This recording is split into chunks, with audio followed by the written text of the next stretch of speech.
Oi, pessoal, tudo bem? Meu nome é Eliane e o relato de hoje é surpreendente. Mas antes, curta o nosso vídeo e se inscreva para não perder os próximos relatos, ok? Caso você tenha alguma história, gostaria de compartilhar com a gente, é só enviar no e-mail que está na descrição. Diante disso, vamos ao nosso relato.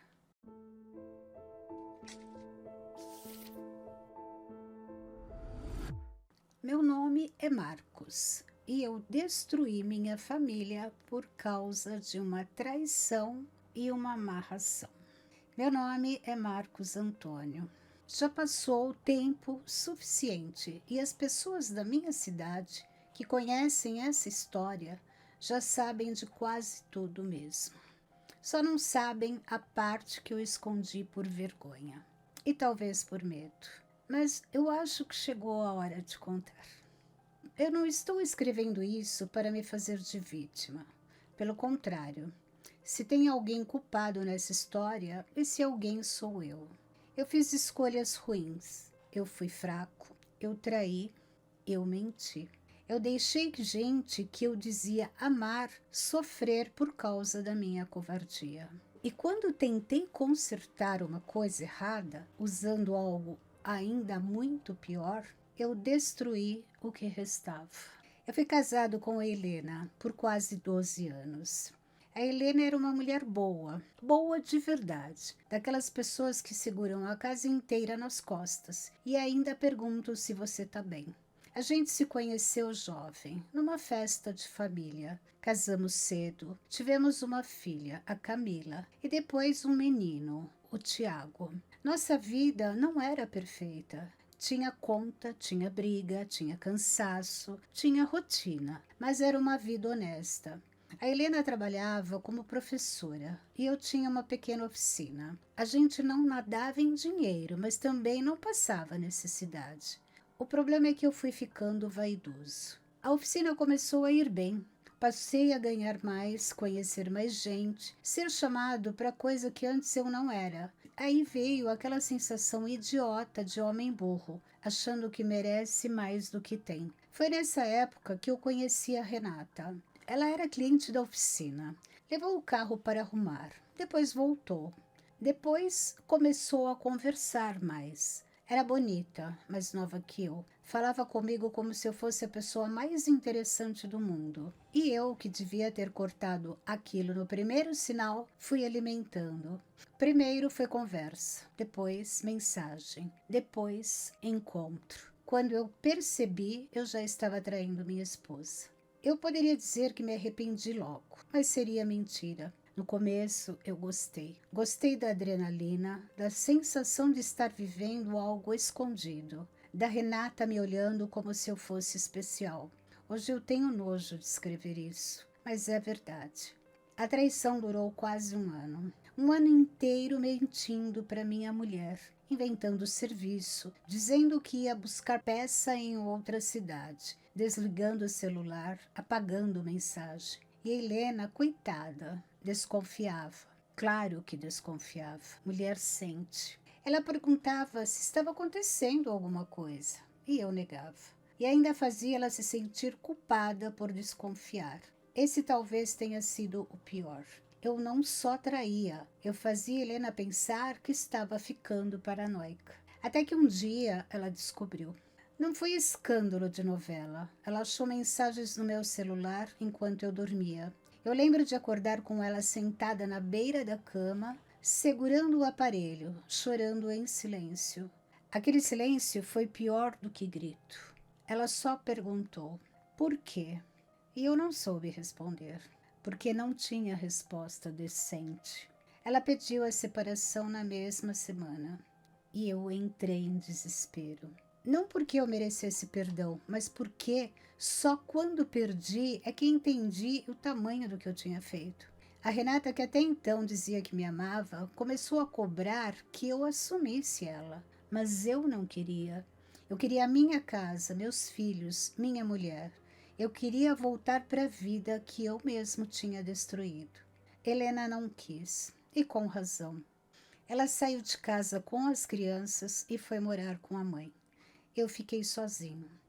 A oficina começou a desandar. Eu bebia quase todo dia. Trabalhava mal.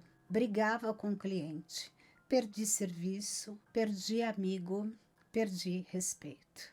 E aí, no meio desse desespero, eu fiz outra coisa errada. Uma conhecida minha, dessas pessoas que sempre falavam de trabalho, amarração, trazer amor de volta, começou a colocar coisa na minha cabeça. Disse que dava para amansar Helena, que dava para fechar o caminho de Renata também, porque, segundo ela, as duas estavam puxando minha energia. Eu devia ter mandado essa mulher embora, mas eu estava fraco. E gente fraca aceita qualquer promessa. Eu não vou dar detalhe nenhum do que foi feito. Não vou falar nome de lugar, nem objeto, nem nada. Porque se alguém estiver ouvindo isso com a cabeça ruim, pode achar que é o caminho. Mas não é. É buraco. Só digo que envolveu coisa pesada. Coisa que até hoje me dá vergonha. E eu fiz. Eu fiz porque queria Helena de volta. Mas eu fiz também por egoísmo. Porque no fundo, eu não queria que ela fosse feliz sem mim. Eu queria que ela sentisse minha falta. Queria que ela voltasse chorando, dizendo que não conseguia viver longe. Mas isso não é amor. Hoje eu sei. Isso é posse. Nas primeiras semanas, parecia que tinha funcionado. Helena começou a me ligar mais, mas não era ligação normal. Era ligação chorando, dizendo que estava angustiada, que não conseguia dormir, que sentia um aperto no peito. Eu achava que era sinal de que ela estava voltando. Eu era tão cego que confundi sofrimento com amor. Ela começou a aparecer na oficina sem motivo.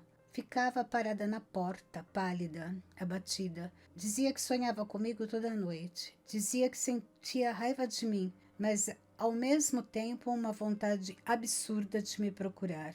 Eu devia ter me assustado, mas fiquei esperançoso. Renata, por outro lado, começou a enlouquecer. Ela mandava mensagens sem parar. Dizia que eu tinha prometido ficar com ela, que eu tinha usado ela. Ia na oficina, fazia escândalo, ligava para minha casa de madrugada. Só que começou a ter coisa estranha também. Uma vez ela apareceu dizendo que estava ouvindo meu nome dentro da casa dela. Outra vez falou que viu Helena parada no portão, sendo que Helena estava na casa da mãe dela naquele horário. Eu comecei a perceber que eu tinha mexido numa coisa que não sabia controlar. Minha filha Camila, que tinha 10 anos na época, foi a primeira inocente a sentir. Ela começou a ter pesadelos. Minha sogra dizia que a menina acordava gritando, falando que tinha uma mulher chorando no canto do quarto. Às vezes dizia que via uma sombra perto da janela. O Tiago, meu filho mais novo, começou a ficar doente direto. Febre, vômito, fraqueza. Médico não achava nada. Helena me ligou um dia desesperada. Marcos, o que você fez? Eu congelei. Ela não sabia de nada, mas perguntou como se eu soubesse. Eu neguei, de novo, porque mentira vira vício. As coisas foram piorando. Helena voltou para mim por 2 semanas. 2 semanas. E foram as piores 2 semanas da minha vida. Ela voltou diferente. Não era amor. Era como se eu estivesse sendo puxada. Chorava no banho, me olhava com ódio e depois me abraçava tremendo. Dizia que queria ir embora, mas quando chegava na porta passava mal. Eu dormia ao lado dela e sentia o corpo dela rígido. Não tinha paz naquela casa. Uma noite acordei com ela em pé no corredor, olhando para a porta do quarto das crianças. Perguntei o que ela estava fazendo. Ela respondeu sem olhar para mim. Tem gente aqui que não é da nossa família. Eu fiquei gelado. No dia seguinte, ela foi embora de novo. Dessa vez, levou as crianças e me proibiu de chegar perto. Renata morreu 3 meses depois. Foi acidente de carro. Ela vinha de uma cidade vizinha numa noite de chuva. Perdeu o controle e bateu contra uma árvore. Muita gente dizia que ela estava bêbada. Outros disseram que ela vinha chorando porque tinha ligado para uma amiga pouco antes dizendo que ele não me deixa em paz. Eu não sei quem era ele. Eu só sei que quando fui ao velório de longe, escondido no fundo, a mãe dela me viu. Ela veio até mim e cuspiu no chão. Disse: "Você acabou com minha filha." Eu não consegui responder, porque ela tinha razão. Depois da morte da Renata, achei que tudo ia parar. Não parou. A Helena adoeceu. Não foi doença de hospital logo de cara. Foi uma tristeza profunda, uma fraqueza, uma perda de brilho. Ela, que sempre foi forte, começou a definhar. Parou de trabalhar por um tempo. Passava dias sem sair do quarto. Minha filha Camila nunca mais foi a mesma comigo. Ela cresceu me culpando por tudo e eu não tiro a razão dela. Quando fez 18 anos, foi embora da cidade. Hoje fala comigo 2 vezes por ano, quando muito. Meu filho Tiago desenvolveu um medo absurdo de dormir no escuro. Até adolescente, ele deixava a luz acesa. Uma vez já grande, me disse que quando era pequeno, via uma mulher sentada aos pés da cama dele. Eu nunca perguntei mais, não tive coragem. A oficina quebrou. Perdi cliente, vendi ferramenta, vendi carro, vendi quase tudo. Fui trabalhar de empregado em outra cidade por um tempo. E a Helena? A Helena morreu antes dos 50. Não foi uma morte sobrenatural de filme, não. Foi uma sequência triste de doença, depressão, remédio, internação, complicação.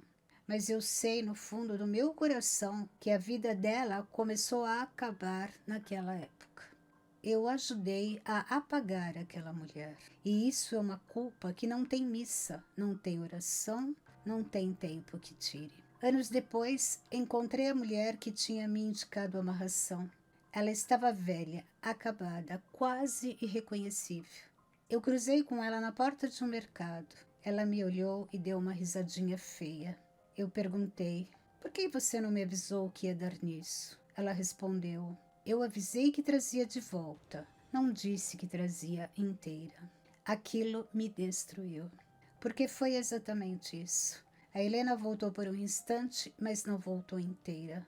Eu também nunca mais fui inteiro. A Renata perdeu a vida. Meus filhos perderam a infância tranquila. Minha sogra perdeu a filha. A família inteira pagou por uma escolha que começou comigo. Hoje eu moro sozinho. Tenho mais de 60 anos. Trabalho pouco, vivo de forma simples. Não tenho mais oficina, não tenho esposa, quase não tenho contato com os meus filhos. Eu vou à igreja todo domingo. Não porque eu acho que isso apague o que fiz, mas é porque é o único lugar onde eu consigo ficar em silêncio sem enlouquecer. Já pedi perdão para Deus. Já pedi perdão no túmulo de Helena. Já pedi perdão para os meus filhos. Mas tem um perdão que a gente recebe e mesmo assim continua doendo. Eu não estou contando isso para assustar ninguém. Eu estou contando porque tem gente que acha que amarração é prova de amor, que acha bonito dizer "quero ele de volta" de qualquer jeito, que acha que sofrimento do outro é sinal de destino. Não é. Amor não precisa ser puxado, não precisa ser preso, não precisa ser forçado. Se você precisa mexer com coisa escura para alguém ficar do seu lado, aquilo já acabou. E talvez você esteja trazendo de volta só uma casca. Eu traí minha esposa. Depois tentei prender a alma dela ao que eu queria. E perdi tudo. A amante morreu. Minha esposa morreu triste. Meus filhos cresceram feridos. E eu fiquei aqui, vivo. Que dependendo do dia, parece mais castigo do que misericórdia. E essa é a única coisa decente que eu ainda posso fazer. Contar o que aconteceu, para alguém não cometer o mesmo erro. E é isso. Cada ação tem uma reação. Quando eu digo, né? As pessoas, elas têm uma vida tranquila, um lar abençoado. Antes dela estar se envolvendo com mais alguém, tem que estar pensando muito bem nas consequências, porque a consequência vem, não adianta, tá? Pode demorar um pouquinho, mas o retorno é como falam, né? A lei do retorno, não tem jeito. e ele ficou sozinho. Foi a única coisa que ele mereceu, estar só. Perdeu tudo. Pelo menos hoje ele está só e ele está tendo muito tempo para pensar na besteira que ele fez, no ato inconsequente que ele trouxe para a vida dele.